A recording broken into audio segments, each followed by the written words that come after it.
Good morning everyone. Today we are going to study our chapter 3rd. Let's learn SS 2010.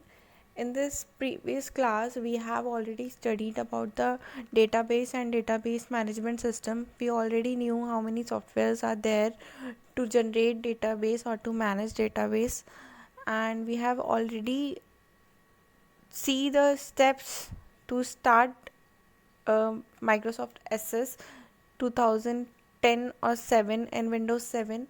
Now we are going to learn about to create tables in Microsoft SS 2010. Basically, tables are the fundamental data building blocks of a database. Unless you have database tables with data values stored in them, no other database object can be created. There are mainly two types of way to create a table, that is datasheet view and design view. First we learn to create table using datasheet view. In this, first you have to click the table button on the ribbon. A blank table will appear. Then you have to add a field by click to add. Select a data type from a contextual menu that expands when you click.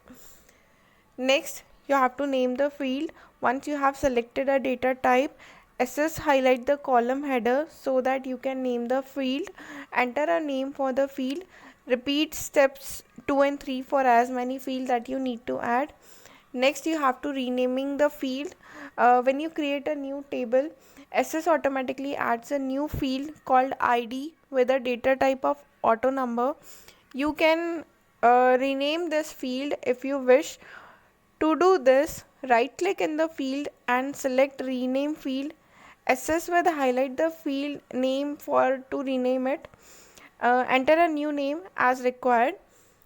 Next, you have to save the table. Once you have set up the table, you should save it. To save the table, right click on the tables tab and select save. Now name the table, enter a name for the table and click OK. So the table is now added to the list of tables in the left navigation pane. Now we study to create tables using design view. In this, first you have to create a table. You can click table design from the ribbon, ensuring that the ribbon is on the create tab. A blank table called table 1 will be displayed in design view. Now you have to add fields to the table. Now we will enter each field and select their data type. In the first cell, under field name, add a field called genre ID. Select auto number as its data type. Under that field, create a new one called genre and select short text for its data type. Next, you have to change the genre field property, ensuring the genre field is selected by clicking on it. Look at the bottom field property frame. Double click somewhere in the required row so that the value now read yes, and now double click in the allow zero length field so that it changes to no. We have just made the genre field a required field. All record must have a value in this field and it can't just contain a black string.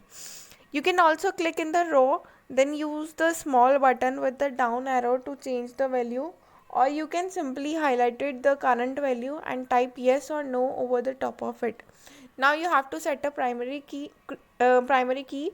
Right click on the genre ID field and select primary key from the drop down list.